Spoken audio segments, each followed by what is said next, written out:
A Canadian inventor who successfully adapted a car to run on ammonia more than 40 years ago believes the government suppressed its development because of its interest in petroleum, also thwarting moves towards a hydrogen economy. My guest today says a clean, low-carbon energy source with reduced emissions that could help decarbonise industry is possible. I'm journalist Angela Walker, and in this podcast I talk to inspirational people and discuss underreported issues. My guest today is Greg Vezina, Chairman and CEO of Hydrofuel Canada. Greg, thank you so much for coming on the show. Well, thank you very much for inviting me on the show.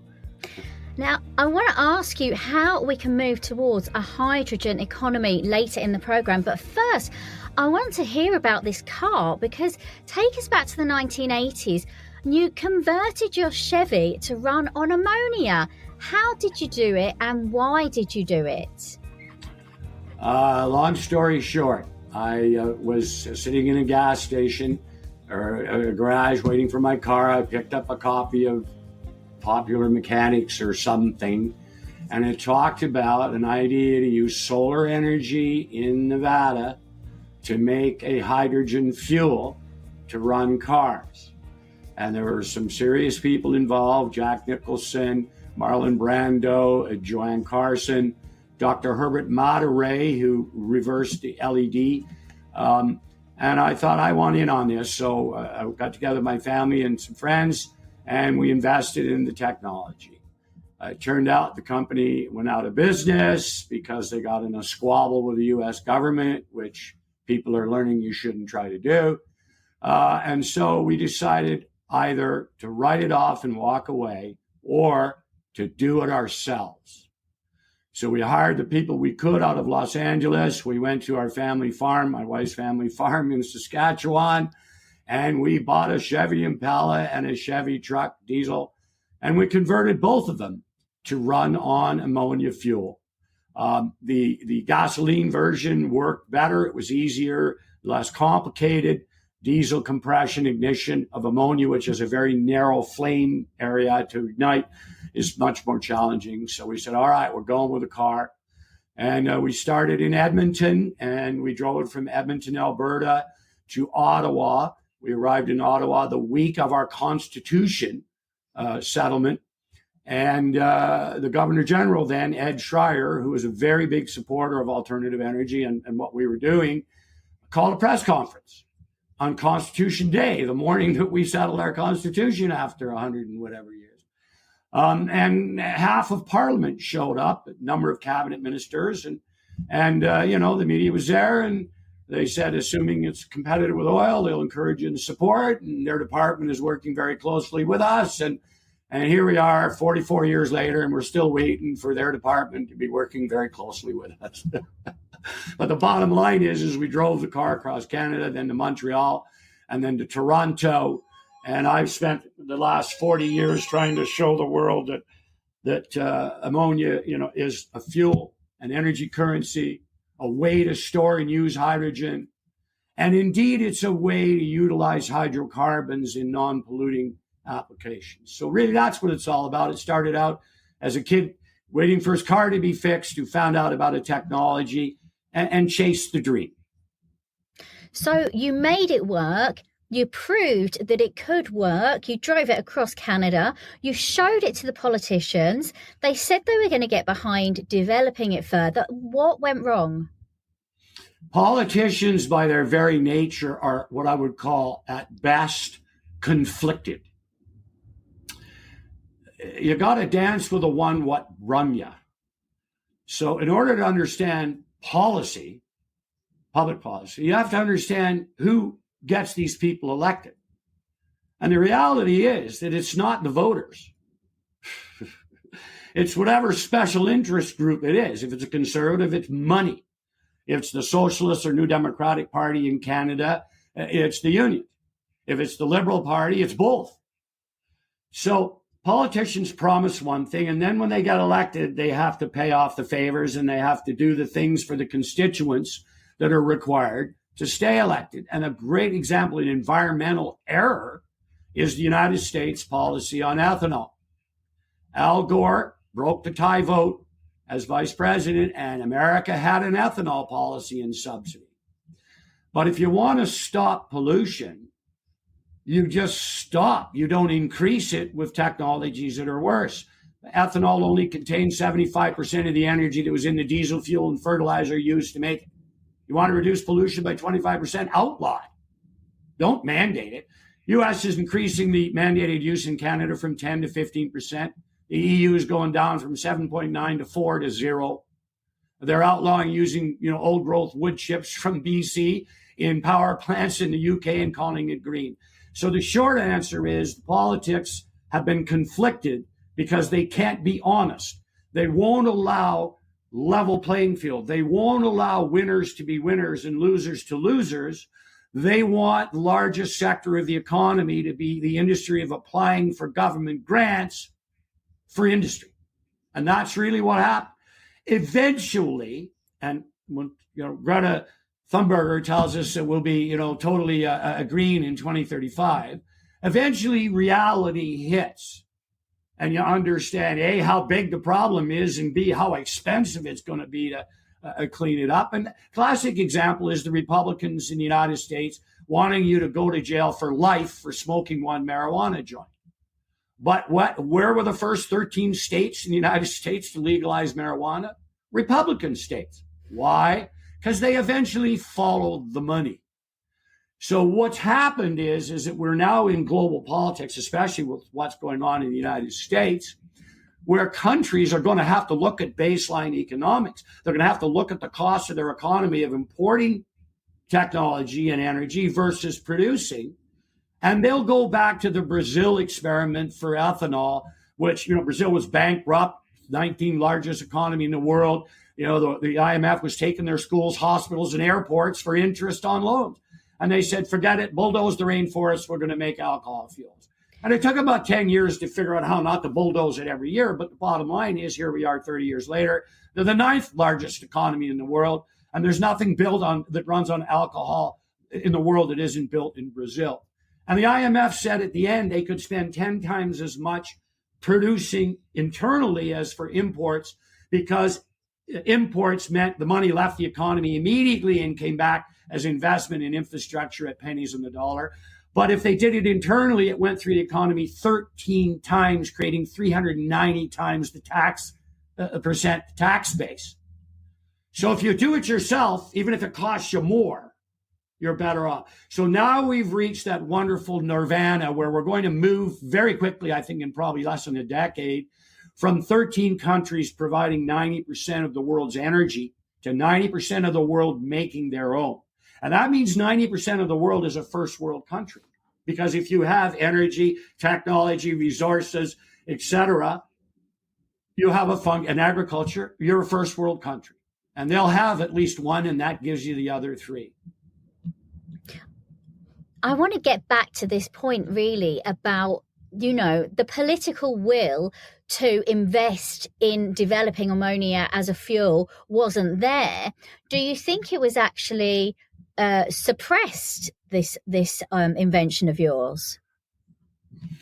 Well, there are people that claim that, and they claim that about a water car, and they claim a 200 mile per gallon carburetor was suppressed. But, I just think it's just the way things were. Their focus was on Canada buying an oil company. We owned an oil company, for Christ's sakes.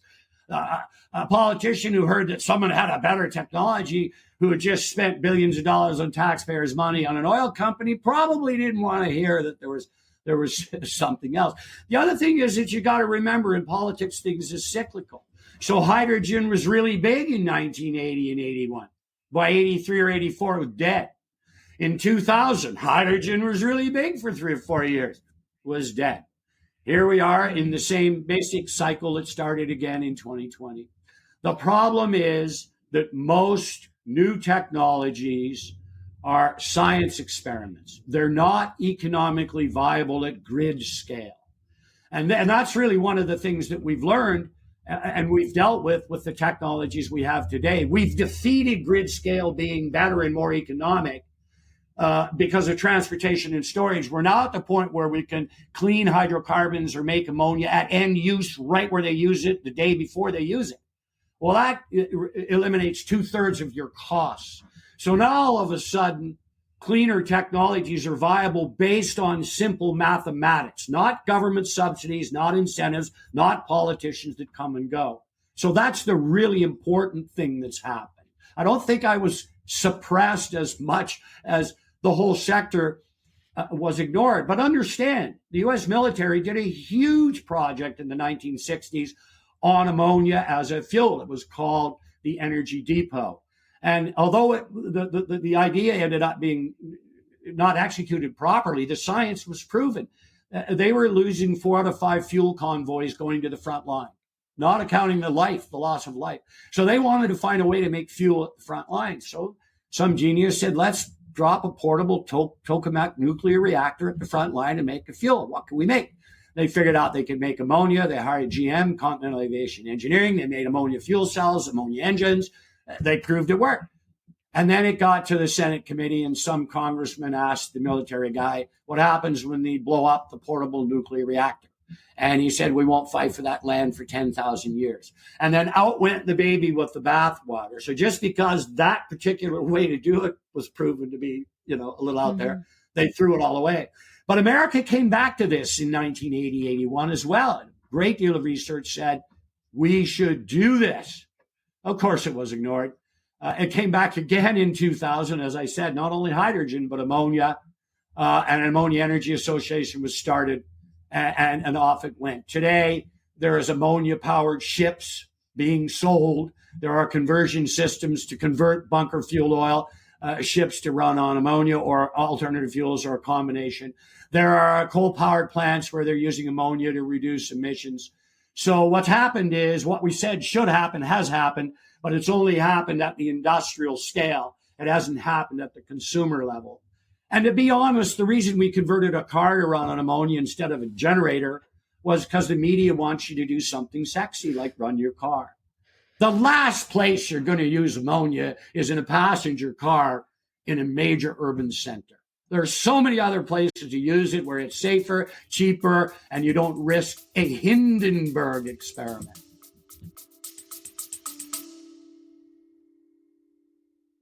I got my results from a home DNA test. To my complete shock, I found 2 half-sisters I never even knew existed.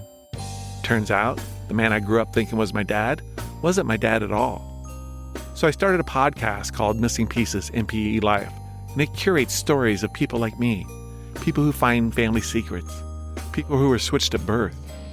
Every episode is like a documentary that helps find the missing pieces. Missing Pieces, MPE Life, wherever you listen to podcasts. How viable is it to really shift over what we're doing worldwide, really? But I'm quite interested, obviously, because I'm in the UK.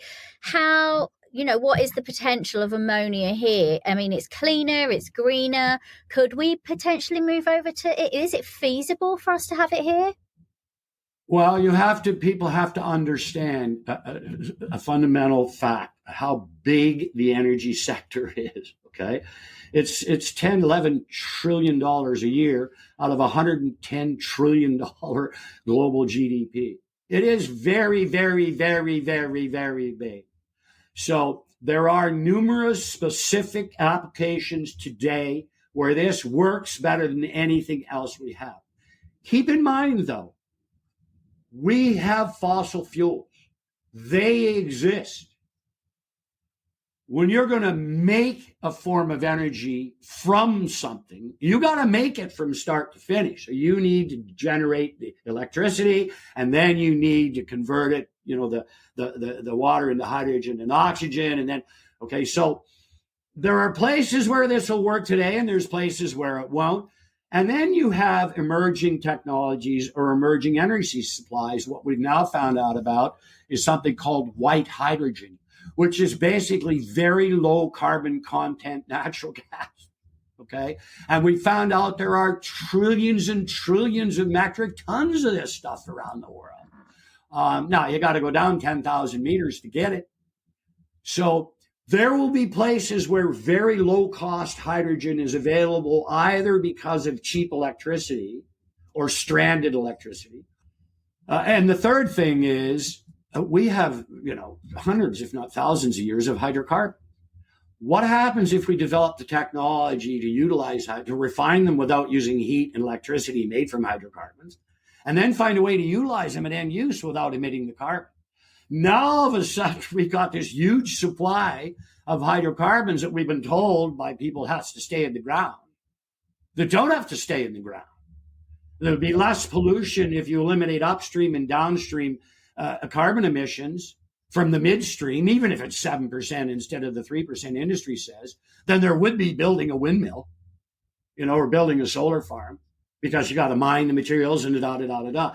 So we really have three major sources of feedstocks to move to a hydrogen economy, except you can't get to a hydrogen economy with hydrogen, because hydrogen doesn't like to be hydrogen. It likes to be hydrogen and something, oxygen and water, nitrogen and ammonia, carbon and hydrocarbons. So although ammonia contains half of the energy density of diesel, it is 1.5 times more hydrogen than hydrogen itself liquefied, using 40% of the energy to do it. So ammonia is the easy way to use hydrogen. But then the question becomes, are we going to build this massive infrastructure like we have for the oil and gas industry? Remember, $11 trillion a year for the last how many years? We're talking about $500 billion to replace that infrastructure. And if you're using renewables, that's every 15 years, except they need 3 to 1 for storage and regeneration to replace baseload. So we're coming up with $500 billion every 5 years. That's $100 trillion a year. That's the entire GDP to go green.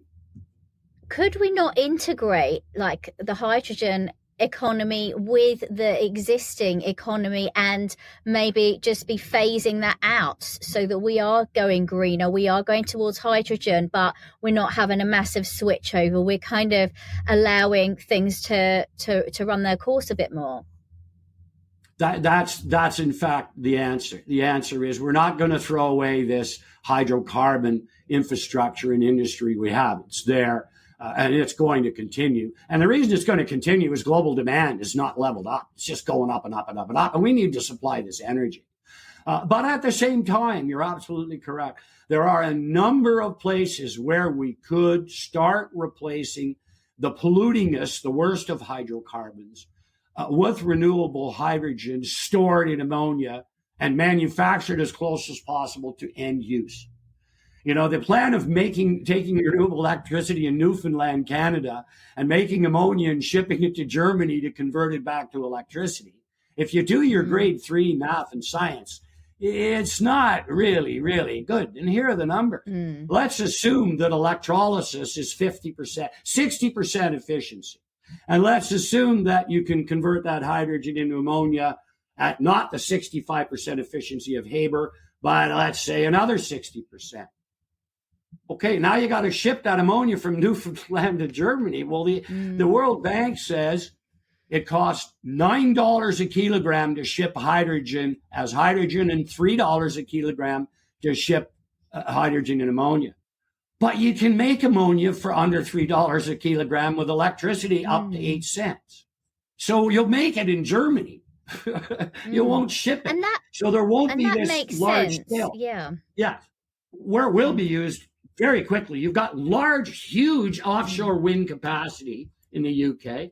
There's a Leeds project now that has 65 wind generators on the ocean that make ammonia on site that will fuel barges. Wow. So you don't have to have any domestic fuel production and storage and transportation and warehousing in the port. Everything's offshore. And if something goes wrong, you're not going to pollute the ocean with an ammonia spill. Well, that's one great example. There are other great examples in industry. JCB has just put out a hydrogen engine, a wonderful product for big, heavy equipment.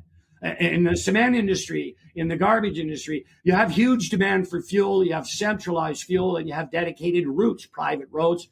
Those are places where we could probably replace as much as 40% of the hydrocarbons we use with ammonia. So there are really, really low places with low-hanging fruit.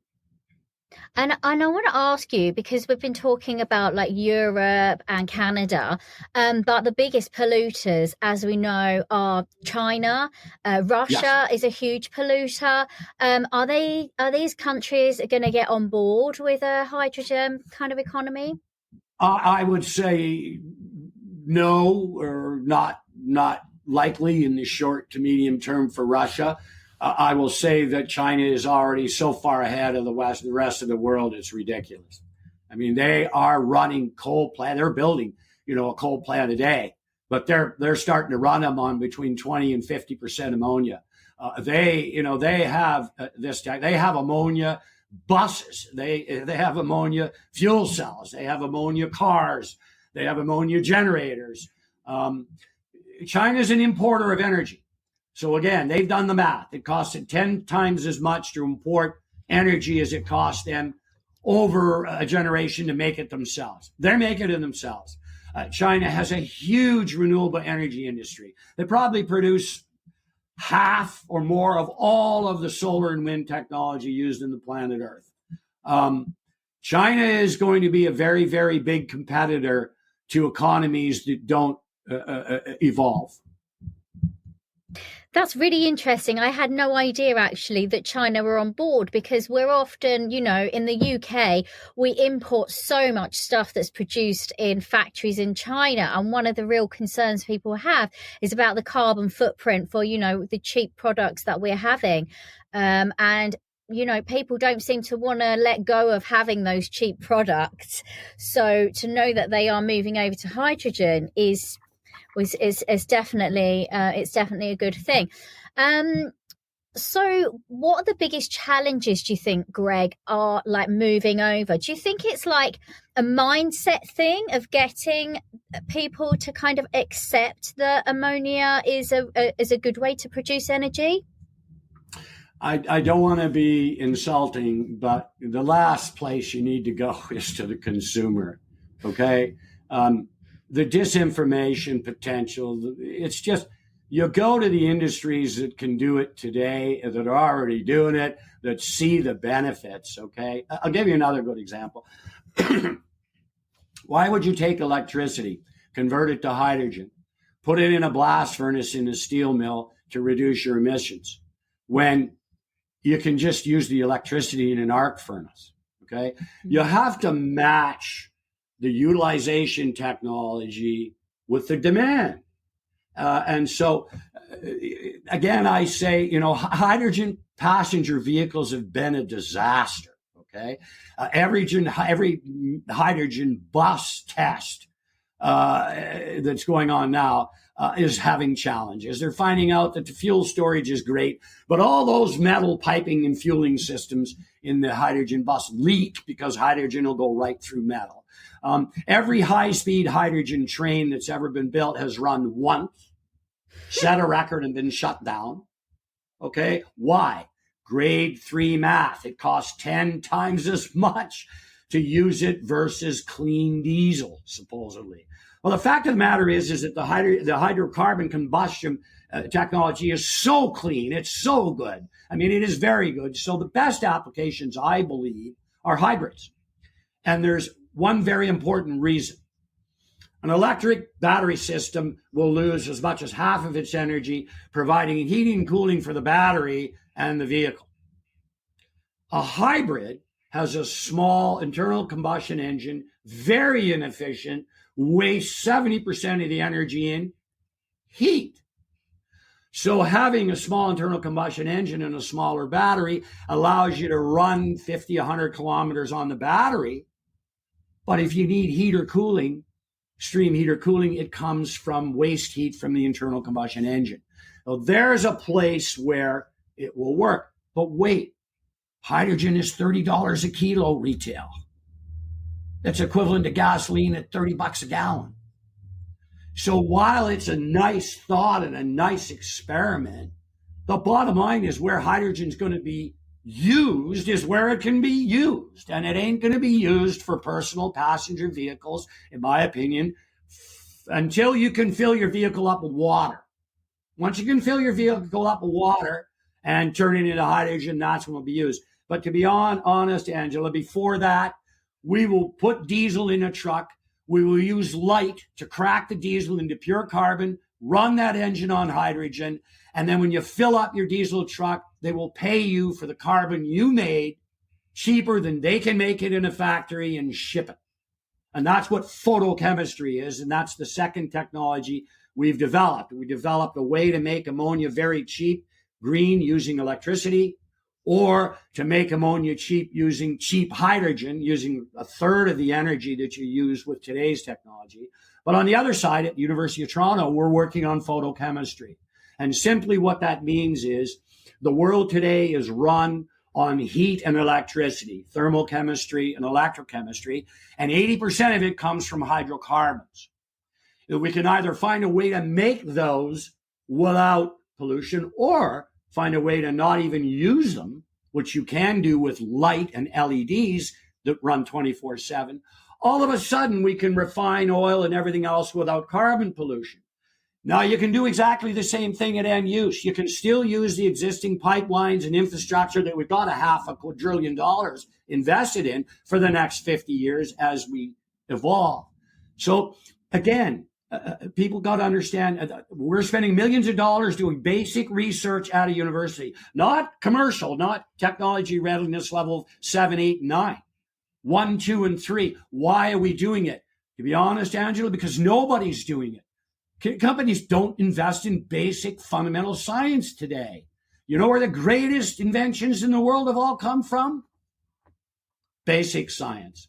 So we got to win with ammonia, but we got a bigger win with using light to replace all heat and electricity generated from hydrocarbons. Now, it'll only take 50 years for that technology to be adopted by industry and consumers, because the sector's so big. But to finish back to your point, yes. There are many places where we can use emerging technologies or even old technologies with existing technologies in combination to reduce emissions, to reduce cost, and to reduce imports. And that's what we want, isn't it? We want to reduce emissions. We want a cleaner, greener fuel. We know that the planet's in crisis with all these emissions that we're creating. And you're saying that all the research is being done at a university level. Is there any way that we're going to see this kind of research sped up so that we can see this cleaner fuel like rolled out sooner? Because the longer that we wait, the longer that we leave it, the more damage is being done and the harder it's going to be to turn it around. I'm actually very, very positive for the first time in 40 years. There is a race. There is a Manhattan Project going on in both ammonia production and utilization, but more importantly, in photochemistry. There are 50 countries in the world that use photochemistry and light to clean water in ways that could never have been done in the past at costs a fraction of anything we do today. So there are emerging technologies that will allow us to get there. And the secret, as I've said in the beginning, is the government. Will the government please get out of the way? Put a real price on all pollution, not just from hydrocarbons from petroleum. What about hydrocarbons elsewhere? Don't call renewable natural gas green. All you're doing is stripping the gas off a garbage dump and leaving all the garbage and claiming you're making improvement. That is total BS. So I think that we have reached the point, as I said, where money counts, where the economics count, where balance of trade counts, where imports and exports count, and where governments actually are starting to encourage industry to dive deep into these emerging technologies. Hydrofuel is about to announce an agreement in the EU with a major European university to co-develop the work we're doing with the University of Toronto. I can't release details now, but we're featured at the Canadian Hydrogen Conference in Edmonton, Alberta, April 23rd to 24th, and there will be some announcements there. Oh, that's great news. I want to just come back to what you were saying. So really, you would like to see governments around the world putting in place penalties for polluters in order to encourage more investment in green energy. Is that that your point you're making? I'm asking for a life cycle accounting. I'm not paying for somebody else's pollution. You pay for your own. For example, to be hysteric, I have a car that runs on nuclear waste. I want a permit. Well, the government say, fine, it's $1 million a mile, sir. How many miles would you like to drive your nuclear waste car? Okay. Nobody should pay for someone else's price. What we need is a real price on all pollution, and then let the marketplace decide. Because remember, consumers will go to the lowest cost option. If the lowest cost option is because the government subsidizes an industry to pollute instead of making the industry pay for it, where they're going to go. Let capitalism do what capitalism actually can do. Find the lower cost options. Get out of the way. And, in the EU, you've got a price on carbon of even $20 a ton. Well, make it apply to everybody, not just hydrocarbons. And you don't need and to be honest, these emerging technologies don't need a price on carbon. The economics are becoming so astounding that they won't even need it. And when you add the health costs, the actual healthcare costs, and the loss of productivity to the price of pollution in economies, everyone will move to the right solution if they have a clue of where it is. Right now, we don't have that knowledge, but we're getting there. Greg, how can people find out more about Hydrofuel Canada and the work that you're up to? Well, thank you for the question. The best place is on our website, which is nh3fuel.com or hydrofuel.com, which will flip you over. And then just look at the news feed. There's details of our maps tech. There's details of our collaboration with the University of Toronto. There's the research we did at the University of Ontario, Colorado State, Georgia Tech. What's there is the proof is in the pudding. And if you want to know the truth, you got to go and find the scientific research. You got to look at the science. And science is more about proving what doesn't work as opposed to what does. And that's what we really, really think needs to be done. We need to prove what works. Greg, thank you so much for joining us. Thank you. Well, I asked the Canadian government for their response and they sent me this statement. It says, Canada's hydrogen strategy sets out a framework for Canada to be a global hydrogen leader, cementing this low-carbon, zero-emission fuel technology as a key part of our path to our climate targets. Our country has the potential to be a long-term, stable and reliable global supplier of clean energy such as hydrogen. Advancing the development of hydrogen production and its derivatives, including ammonia, the Canadian government statement says, will support Canada's clean energy transition, boost our economy, create good jobs and foster innovation.